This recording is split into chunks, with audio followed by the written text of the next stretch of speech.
Thanks. Good, so let me give a brief recap of what we did yesterday. So we defined an action S for any Lie group. And okay, Lie group should be compact, simple, and for now I also added simply connected, even though it's not really needed. And this action consisted of fields which map from the Riemann sphere, where for now our CFT is defined, to this Lie group G. And there was one free parameter in the action, which we called K. K is sort of a coupling constant. In this context, it's also often called the level. And we anticipated by some topological argument that actually K should be a positive integer for the quantum theory to make sense. And we will see this coming back today.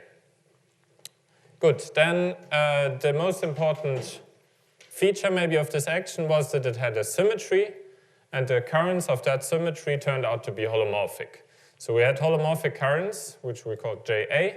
So these are the components, if you want, the Lie algebra valued currents, and the corresponding anti-holomorphic ones.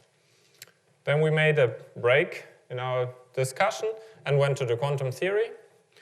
And then these become fields in the quantum theory, and we asked about their OPEs. And just by, if you want, abstract nonsense, by constraining this OPE as much as possible, we deduced that it has to be of that form. So there can only be a second order pole and the first order pole. In the first order pole, our currents come back, and then there's a second order pole. And there's one free constant here, which we denoted again by K, because if you do the actual honest computation, this K turns out to be the same K as this K. Good, so in some sense I'm going opposite to Sylvain. I started with fields and now I go to modes. So, okay. That's 3.2 in the notes.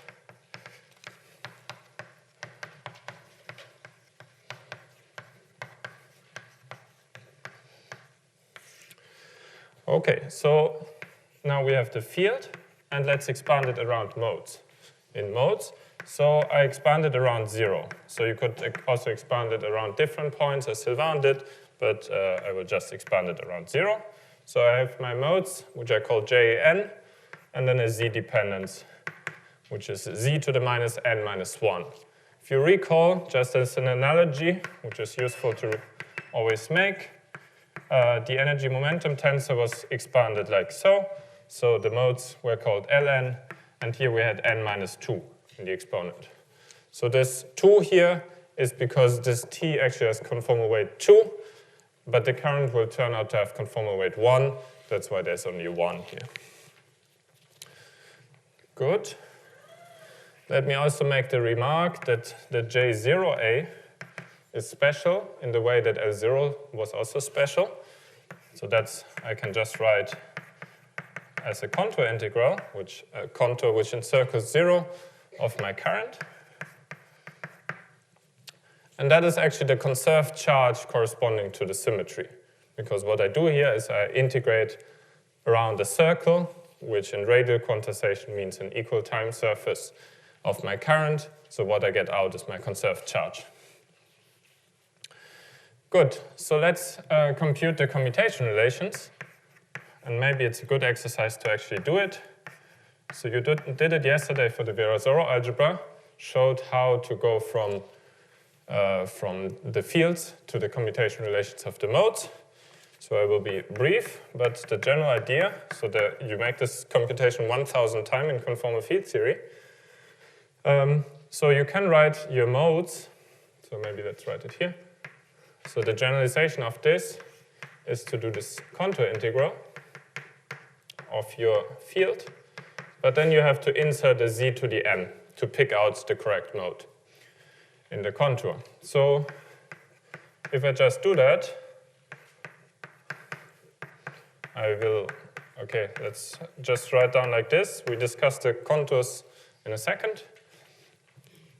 And then you have Z to the m to pick out this one, W to the n, JAZ, JBW. Okay? So, and here the contours, what should they be? So in the first term, I wanted I have to the left JAM and to the right JBN. So the way I can do this is to impose that Z, the absolute value should be bigger than W, because like this, I first encircle this JBW, and then I encircle the result with my bigger contour J,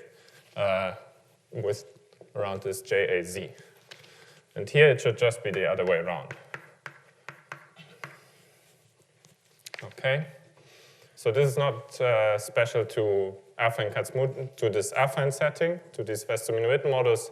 It's just general CFT, which I think is useful to do once. And okay, so these contours look like so. So I have my W contour, which is a circle like that. And then I have my Z contour, which goes around it. And from that, I'm subtracting the same contour, except that Z now is inside. So that's the same as just adding the Z contour inside, but in the other direction. So that's again Z. Okay, so these are my contours. And now just think what happens at the fixed value of W. So W, I think of doing first my W integral. Every fixed W, I should do my Z integral. But everything is holomorphic, or meromorphic rather. The only possible singularity comes from when the two currents collide. And the singularities will be exactly given by the operator product expansion. So what I can do is to deform my contours. I deform, so I take the outer contour towards the inner contour, and I can do this around here, and then they just lie on the same contour and just cancel out because I'm integrating in both directions. So this contour is actually the same contour as just integrating W. At every fixed value of W, I integrate Z around a small circle around this fixed W. Okay, so this is a trick one always does, and it's useful to know. So then, this is just the same as this contour, so W, encircles 0. At every fixed W, Z encircles W. So this is what I mean by this. It's just a small circle around that point. And okay, then I had my Z to the M, W to the N, and I just insert my operator product expansion.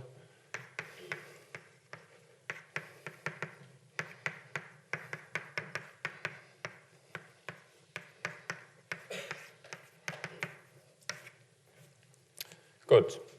And then you see what this Z integral is instructing me to do is to take the residue of Z at W, because I'm just integrating around W, so I will pick up the residue. So let's finish this. Okay, then 2 pi I goes away. I just have my W integral, like so.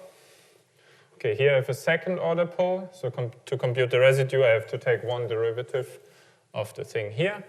So it will turn out to be M, and afterwards I have to set Z to W. So that's the residue of the first term. And the second term is even easier because it's just the first order pole. And then I get W to the Mn, I, F, A, B, C, J, C, W. Good, but now I have just one integral left, which I can also do because W just here appears as a power, and I will pick up a residue exactly if this is W to the minus 1. Otherwise, it just gives 0. So the result is M, K, here's a delta Mn, comma 0, and also delta AB. So I have this term, and then I have the term from the first order pole, which is I, F, A, B, C, J, C, M plus N. Okay. Was this clear? And this is the analog of the Virasoro algebra. So let me maybe just write again.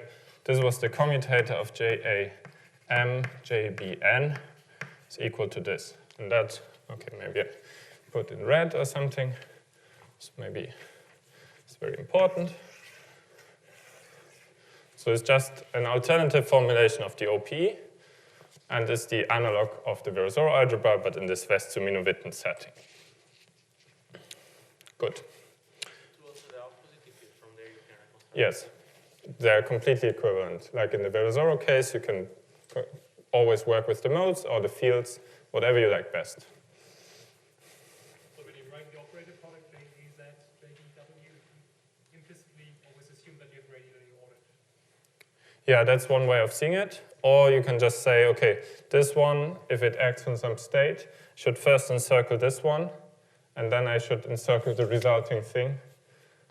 So that's why to the left, the operator which acts later should have a bigger radius of integration.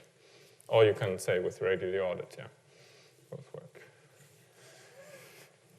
So the question, I should repeat, was that, so whether I'm assuming implicitly that these operators here are radially ordered, because then I would pick it up in this way.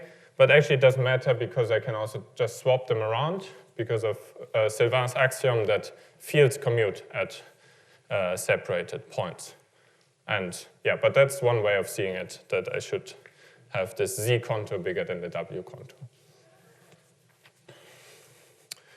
Good. And in this form, so this is just a name, this algebra is called an affine Kac-Moody algebra. And mathematicians study it a lot, and we will study also its representation theory, but I won't go in too much detail about the mathematics of this algebra. Good, and maybe one remark is that the zero modes, which are the conserved charges of the theory, they just give the standard G D algebra. So because the central term, this M vanishes, so I just have F, A, B, C, J, C, 0. So the conserved charges just realize the symmetry algebra of the theory. Good. And just also a notation, this algebra is often denoted GK, because it depends on the original Lie algebra G, and now I just put the label K. Some people also put a hat, but I will mostly not put it. Okay. Then, let's go on.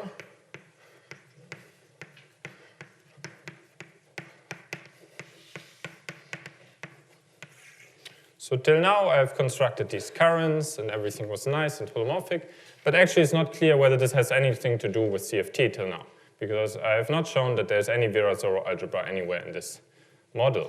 So our next task is to construct the energy momentum tensor of the theory and show that it's indeed conformal. Good, so let's write the energy momentum tensor. And Sylvain was already mentioning this yesterday. He had this U1, this free boson, which is just a U1 Wess-Zumino-Witten model if you want. And he was constructing an energy momentum tensor by normal ordering the two currents. We will do the same thing. So we will normal order the currents like that. Here I don't bother with raising, lowering indices because my form is anyway delta. And here I have always a sum over A implied. So, and I just put a constant gamma in front, and we will see what gamma should be later on. So Sylvain had a different normalization of the central term. If you remember, he had a -1/2 here, and then this constant turned out to be 1. In the non-abelian case, it's a little more complicated what this constant actually is. So what is interesting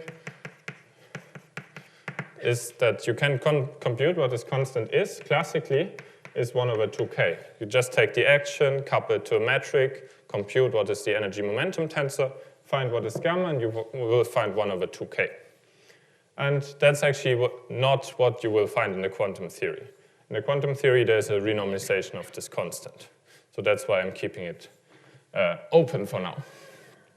Good, and also one remark. Sylvain was putting another constant here. So he had something like this, if you remember. He had an additional term. And here I won't be able to put it, because if basically it will not transform as a singlet. So I want that this thing is a singlet of the symmetry algebra. But this one is not a singlet of the symmetry algebra. That's why in the non-abelian case I cannot put this. Okay, and just to recall, because it's important, so what was the normal ordering defined?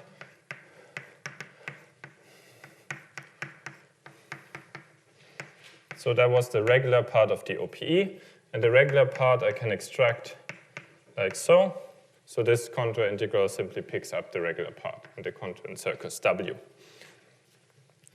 Good. So then let's compute some OPEs. So yeah, my lecture today is a bit computational. I hope you don't mind, but maybe let's get some practice in computing things. Okay, maybe let's take a new blackboard. Okay. So what I want to compute in order to show that, so our task is basically to show that T satisfies the Virasoro algebra, and also that the currents transform as primaries of conformal weight 1 under this Virasoro algebra. So let's start with the latter part. So we compute the OPE between J and T. And it's just more convenient to do it in this order than in the other order. We can, in the end, swap this. And I only want to consider the singular part, so I also put this bracket like Sylvain did. Okay. Then I just put in all my definitions. I have a gamma 2 pi I dx over x minus w. This in circus W. And then remember that there was Wick's theorem yesterday, so which told us how to compute OPEs between fields and normal ordered fields. And it went like this. So we have J, A, Z, J, B, X, J, B, W. So these are the three fields. These are normal ordered. So I just put the dummy index A is now B, the definition. And I have to contract ones like this. And then I have the other term where I contract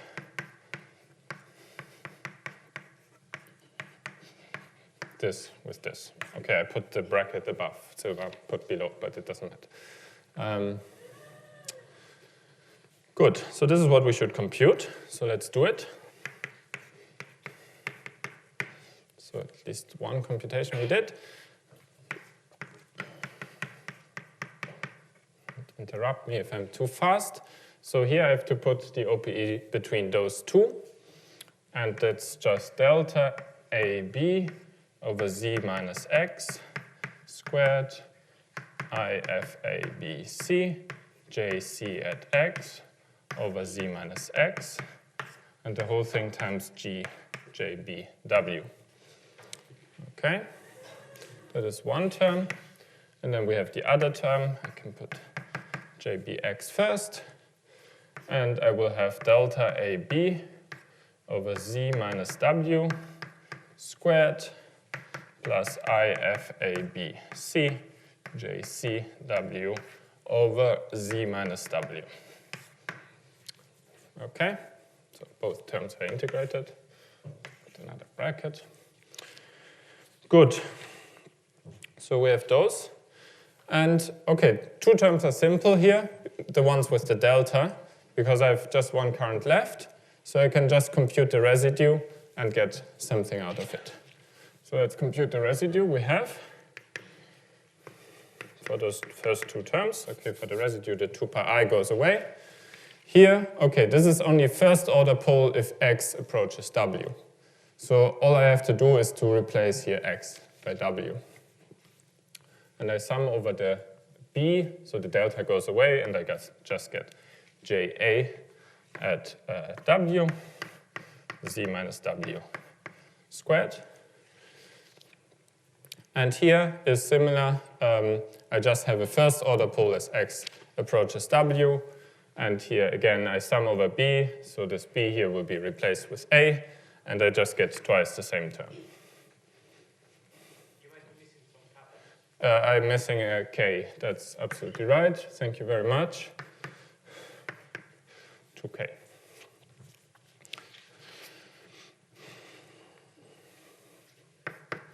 So, okay, but we're not yet done because there are also the other terms. So let's be brave and go on.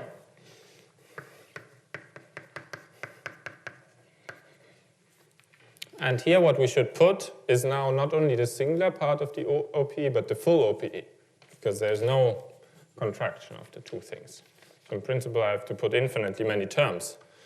Okay, that sounds scary, but let's do it. So we have IF First this term, FABC over Z minus X. And now comes the OPE of this guy with this guy. So there's a delta CB X minus W. Again, I'm missing the K. Like so. And plus IF CB. Okay, now I have to get the indices right. CBD JDW X minus W. Okay, and as I said, I should continue, but in a moment, yeah, maybe I write the next term also. Next term is the normal order product between this and this guy, because the normal order product by definition is the regular part of the OPE. So I also get this normal order product between those two. So that will be JC, JB at W. And now I should continue. And I will tell you why it doesn't matter that I should continue. Good. So, but we're still not done, because there's a second term, like this. So let's also do the second term. And, okay, so I have an FIFABC over Z minus W. And the OPE between those two, K delta BC over X minus W squared plus IFBC D JD at W X minus W. And I will again write the regular term also. So that's JB with JC normal ordered at W. And in principle, I have to continue. And all of this stuff is integrated. Okay, this looks just horrible, but it will get much better in a second. I hope I did everything correct. So next step, we can just copy this term. That was already quite nice. Z minus W squared. Okay, so let's look at the terms we have. So this term here has actually a second order, so this looks terribly complicated, this residue to compute here. But you see that this delta is contracted with a structure constant. So the structure constant is antisymmetric in B and C. I don't care whether the indices are upper or lower, because my metric's anyway delta. So I contract something antisymmetric with something symmetric, so that just goes away. Okay, just by group theory. There's nothing complex analysis about that. The same applies here. This just goes away. And the same applies for the normal ordered terms. Because the normal ordered terms, while normal ordering is not commutative, by the way, that's an important point. So that's not the same as BJC normal ordered. Nobody told you that normal ordering should be commutative. It's not. It's not even associative, by the way. But the opposite term is here. That's exactly the same term opposite. So those two terms together, they are symmetric. So that implies that they cancel against each other, because I contract them with the antisymmetric structure constant. Good, so I'm down already 4 of the 6 terms. And also the dot dot dot terms here, they always cancel pairwise, because they're always together, they're always symmetric. So also the dot dot dots go away. Okay, so I will just have those 2 terms left. And here now is simple residue integrals. So what happens here? This is a second order pole, but here's an x dependence, so I can pick up something. So I have to multiply by x minus w squared and take one derivative. So what I get from this is IFABC, sorry, that's an A, B, C, B, D, J, D, W. And the residue gives the derivative of that. So that's just Z minus W squared. So I treated this term. And finally, I have this term. But that's a pure second order pole, if you want. So there's only there's a 1 over x minus w here. There's a 1 over x minus w here. And there's never, again, some x dependence. So there would be no residue in this term. So this goes away, but this time not by group theory, but by complex analysis. Okay, so almost everything dies. Yes, please? Gamma, that is absolutely right. Thank you very much. So there's a gamma here as well. And an I, probably I also forgot. I have two i's, so I have I squared. There's always in front of the structure constant. Since I have two structure constants, there are two i's. Okay, so now I have this complicated structure constant thing by linear. And both terms are second order poles. There's no first order pole. So this term would be absent in the abelian case. That's why the non-abelian case is more complicated, and I wanted to do it. So now we need a little bit of group theory, namely this combination which appears here, this FABC, FBCD. So here's also CB, so we have also to put a minus sign then. But this combination, what is it? If you think about it, it's the trace, so the structure constants are is the representation of the adjoint so this is the adjoint representation, the components of the matrices of the representation. So I could write something like T adjoint component AC of TB. And I take the trace because I contract two of them. So actually what is written here is the Casimir of the adjoint representation. So in the Casimir of the adjoint representation has a special name. It's called the dual Coxeter number. And as in the Casimir, this is actually proportional to delta AD. Because again, it's a symmetric form in AD, and the only symmetric form we have is delta by our choice of base. And the constant of proportionality is this dual Coxeter number, which I call HV. So we will come to it in a moment what this actually is, this constant, for different algebras. So, but then you see that the two terms are actually almost the same, it's just they have two different constants in front. So if I write everything, and I didn't screw up a minus sign, I won't even check. So I have an additional, okay, let's check. I have an additional minus sign from here because I have to interchange them. There's a minus sign from here. So in the end, I have a plus sign, and I match this definition. Okay, I'm in luck today. And good. So this is just rewriting this prefactor like this. Okay, so now it looks simple. And we can turn this around if you want. Remember that we started with somewhere JAT. So what we actually want to compute always in conformal field theory is TZ with JA. That's our favorite order. So all we have to do is to take this, interchange Z and W, so then the argument of J will be at Z, and then we have to tail around W, because our convention in the OP is that we always evaluate it at the second point. So the first point will be exactly the same here, so I still have this prefactor, like so. Now it's JAW, Z minus W squared plus this. So. Okay, so this comes from tailoring the current here.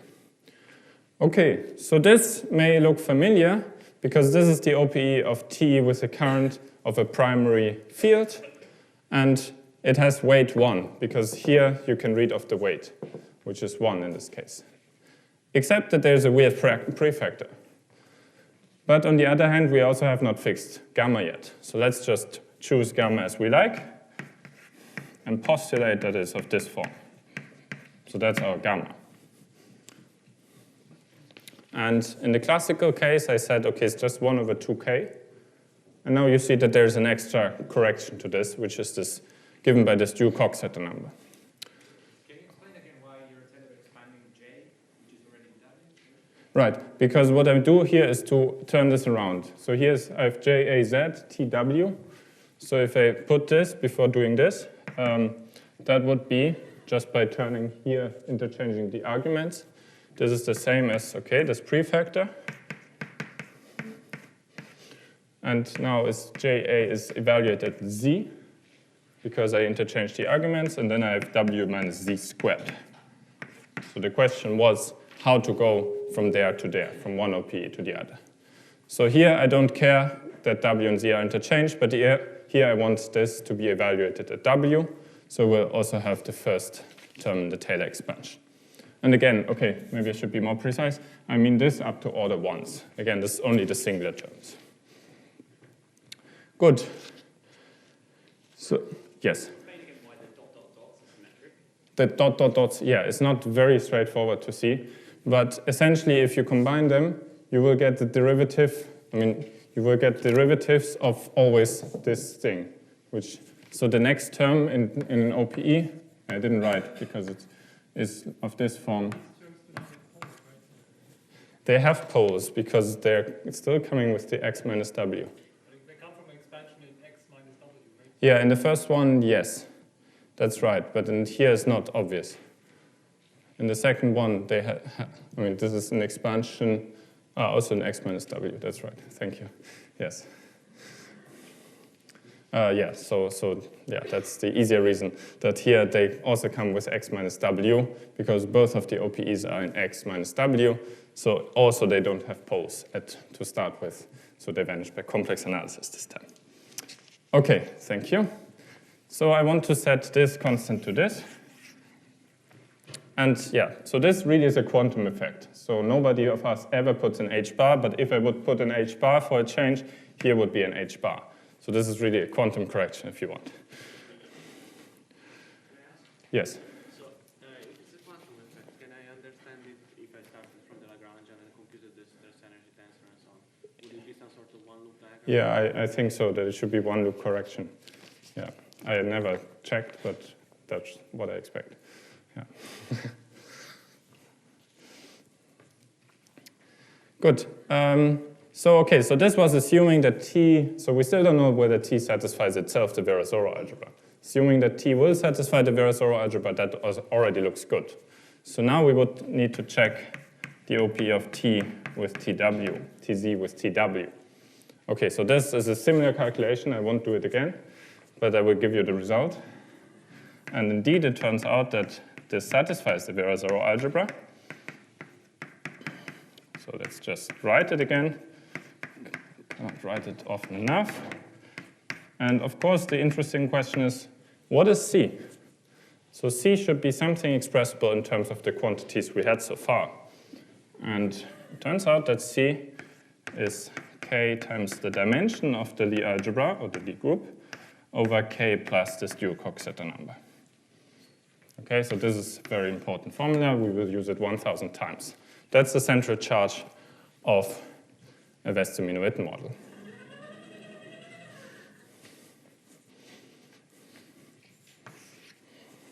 Okay, and by this we proved that this is actually a CFT because it has Virasoro symmetry. So that's good. And this, constructing the energy momentum tensor in this way and putting this one loop correction. What's about the degree in the first term? Yes, thank you. You mean this? That is the fourth? Yes, thank you very much. Yes, this construction is called Sugawara construction of constructing the energy momentum tensor in this way. So that's just the name, which is the title of that section. So that was the Sugawara construction. Okay, very good. So are there any questions to this?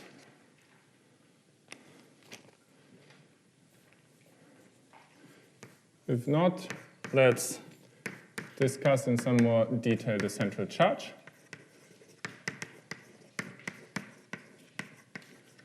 Because it's quite an interesting formula and appears everywhere. So first I want to give you some background on this HV, or not much background, but just its value. So it's just a constant you can evaluate for every algebra you like. For instance, for SUN, it's just n. Okay, so it's nothing mysterious. You can just look up all the algebras you like and just look up this number. And I've put the table in the lecture notes. If you like your favorite algebra, E8 or something, then you look it up. It's 248. Good. So then, for instance, for SU2, level K, something we often consider, the central charge is 3K because the dimension is 3 over k plus 2. Okay?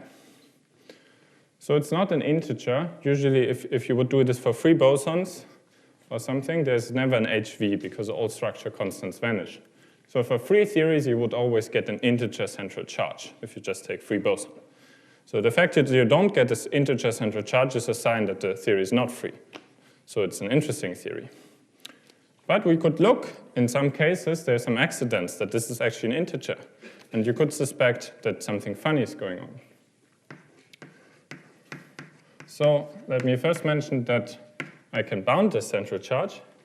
So the central charge is always bigger or equal than the rank of the Lie algebra, assuming k is bigger or equal than 1. I don't never consider k equal to 0. It's just a trivial theory. There's nothing there.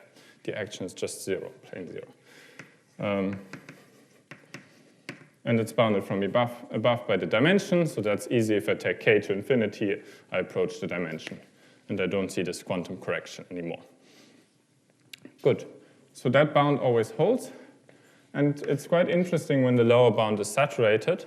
That happens if k is equal to 1, and G is something called simply laced, which just means that it's of type A, D, or E, which means A is a mathematician's name for SUN, D is a mathematician's name for SO2N, and E are the 3 exceptional algebras. There's E6, 7, and 8. So for those ones, you can saturate the lower bound. And then in particular, you have an integer central charge for these values. So if your G is simply laced,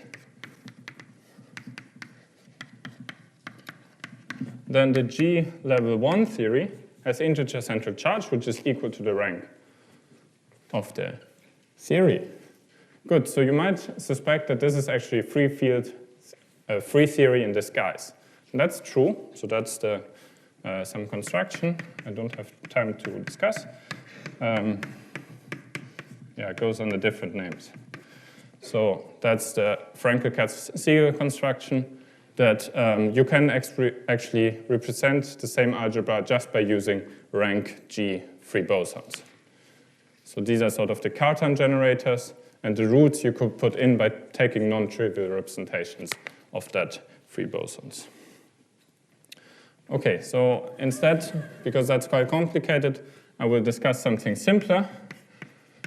Because one special case of this is SO, I can input SON, or it doesn't really matter whether it's 2n or n. And the central charge for SON level 1 is just n over 2. So for 2n it's an integer, for not 2n it's a half integer. And for SUN level 1 is n minus 1. So this is something you should check by this formula up there and using the Drew-Coxeter numbers. Okay, I'm always using this formula 1,000 times, as I said. If you forget everything about this lecture, remember this formula. Okay, so then this looks like now we have integer or half integer central charge. So I will take this as an opportunity to introduce fermions for you, because I think otherwise we don't have fermions in this lecture. So fermions also give you a good conformal field theory, and it turns out that one fermion contributes 1/2 to the central charge. So if you see a half integer central charge, that is always a sign that somewhere there are fermions hiding.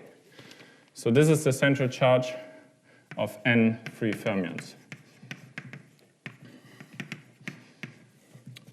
And okay, so what here that also works, that we mostly discuss this, what you actually should do is the UN, and you have central charge n, and that's the central charge of n free, okay, maybe I should write Majorana Y for, and these are n, or real fermions if you want, and these are n free complex fermions.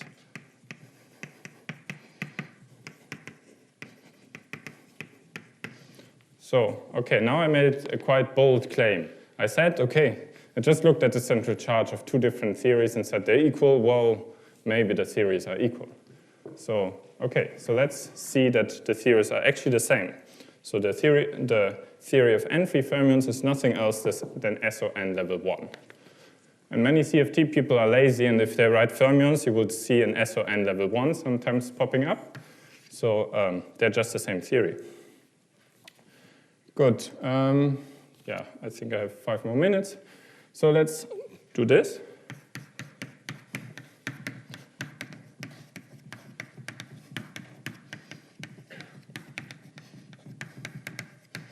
So let's construct some Wess-Zumino-Witten models in terms of free fields. So as I said, this works only for special values for special algebras and for special Ks.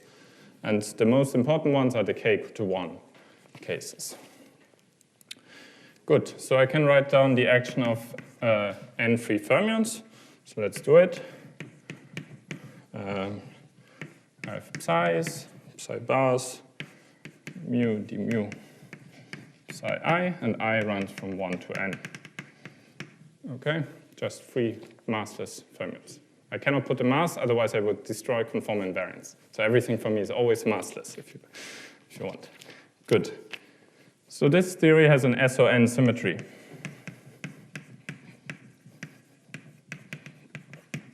Okay, just by rotating your n fermions in the action. So there will be associated currents, and the currents of this form, so just compute them. A half T A I J psi I normal order psi j. Okay, maybe I'm a little bit fast here because I already used my knowledge that the psi's, so the psi has 2 components here, and the equation of motion implied that one is holomorphic, the other is anti-holomorphic. That's why a free fermion theory, you will have the chiral algebra if you want. The symmetry algebra is given by just free fermions, and they're holomorphic. So these psi's here are actually holomorphic, and the language I'm using is, okay, these are the holomorphic psi's, and they're also anti-holomorphic psi's. So in the same formula I can write for the anti-holomorphic psi's, and I will get a current J bar here. Good, so now I constructed a current, and it's holomorphic, because it's constructed out of holomorphic quantities. And again, here I'm using the normal ordering. This doesn't destroy holomorphicity. So I have a holomorphic current, and by our very general argument, this current should satisfy a Kac-Moody algebra. So the OPE of that current has to be of that form. Okay, I cannot write it often enough. The OPE of that particular current has to be of this form.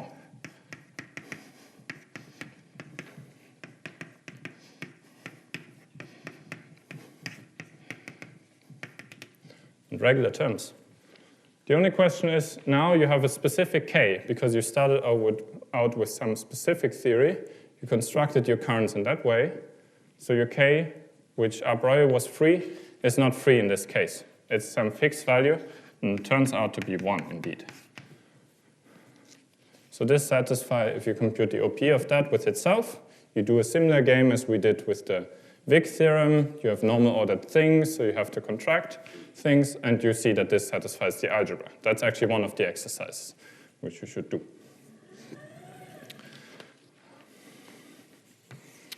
Very good. Yes? So, is there a heuristic way of seeing how these psi's are related to the G's in the Wess-Zumino-Witten? No, there's so the question was whether there's a good way of seeing how the psi's are related to the G's in the Wess-Zumino-Witten action.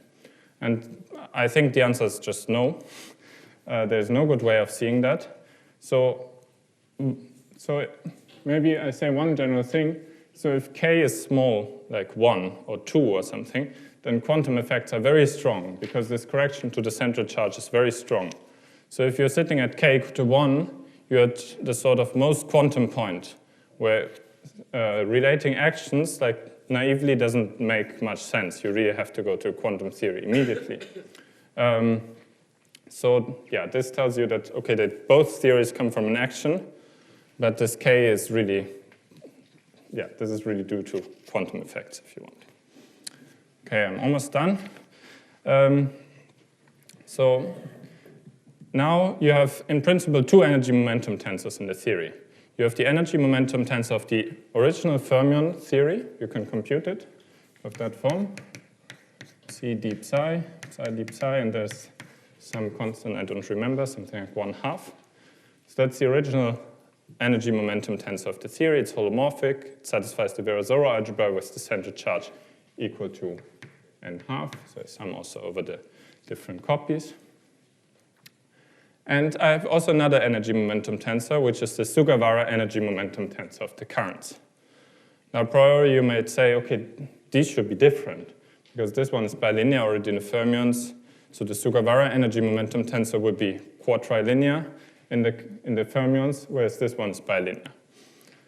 But if you actually make the computation, it turns out, due to the fermion statistics, the quadrilinear term doesn't survive, because I cannot put 4 fermions of the same type, and only this bilinear term survives. So actually, the 2 energy momentum tensor are just equal, even though they don't seem to be equal, which shows you that this theory is also the same as a CFT. Because now we just showed that there's this current, which is the same. Okay, so these 2 theories are really the same. So every algebraic structure is the same. You can identify representations that we will do later. And this phenomenon that some bosonic theory we started with is equivalent to a fermionic one is called non-abelian bosonization.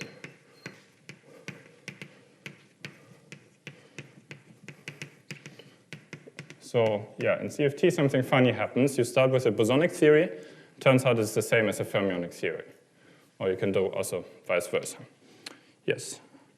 And in general, if you have some theory with any symmetry at all, some CFT with some symmetry, the currents are holomorphic, then those holomorphic currents, they will form always a subsector of the theory. They will generate such an algebra, but your energy momentum tensor might be different. So it's only not the whole theory, but only a subsector of that theory.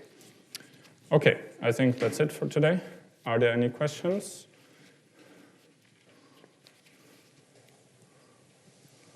Well, if not, maybe there will be a chance to ask during the tutorial or later in the afternoon.